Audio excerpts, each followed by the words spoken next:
guys, happy Friday! It's finally Friday, it's snowing outside. What more can you ask for? So today, being Friday, we are going to go into Newton's second law. And yesterday we demonstrated Newton's first law. A lot of you did a really good job. Some of us were still a little confused. Just remember, an object in motion will stay in motion. Object at rest will stay in rest unless a force is acted upon that object. So today we're going to do Newton's second law, and I'm going to show you another video from the NFL demonstrating that law. So I want you guys to listen. So make sure you're listening out there, not on your cell phones. So we'll get started here.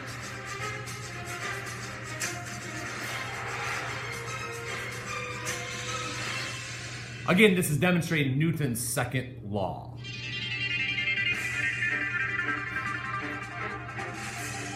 To be an NFL kicker takes more than just nerves of steel and a strong leg. It also requires help from one of the key laws of physics. It's easy to say, well, I just kicked the ball. Well, let's delve into it. Let's look at the specifics. What actually happens when you kick the ball, and why does the ball go where you ask it to go? And it is Newton's second law of motion. The second law is one of three laws described in 1687 by Sir Isaac Newton, who used them to describe how and why objects move. So the second law says if you have an object with a mass that is accelerating, and acceleration means a change in velocity, that is equal to the amount of force applied to the object.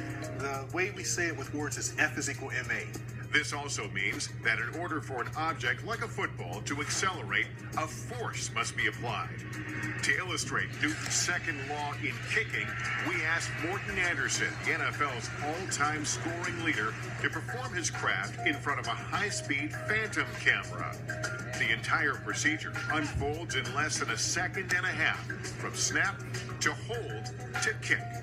It's all about training and rehearsing and doing something over and over and over again. To reduce the chance of a block, NFL kickers take just 3 steps to the ball. The final step is with the plant foot, which provides the stable platform for the kick. I call it the moment of truth, and the moment of truth is basically when your plant foot hits the ground next to the ball. You're either in the right position or the wrong position. The kick itself involves the entire leg building the force necessary to launch the football. It's a hammer, and you're swinging the hammer, and you're trusting it, and it's going to be, it's going to be impacting the ball with great velocity.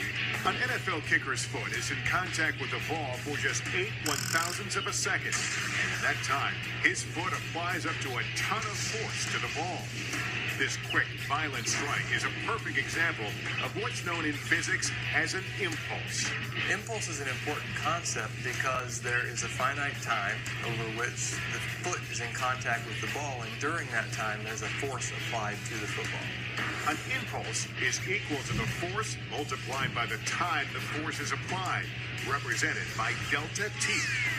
If force is graphed versus time, it's possible to see how a larger force for a longer time for the force supplies a bigger impulse.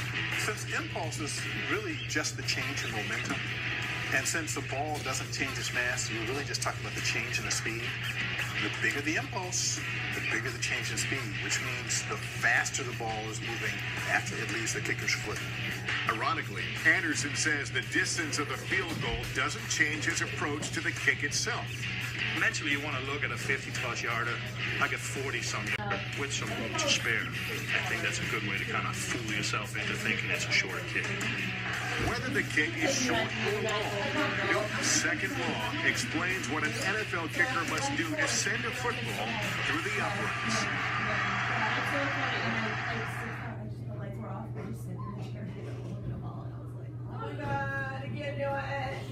All right, everybody. So once again, that was our video. If you heard talking in the background, that's Mrs. G talking. So you could talk to her when you see her. So have a happy Friday. Remember, it is Friday, everybody. So get that Friday feeling going. Have a great day, and later.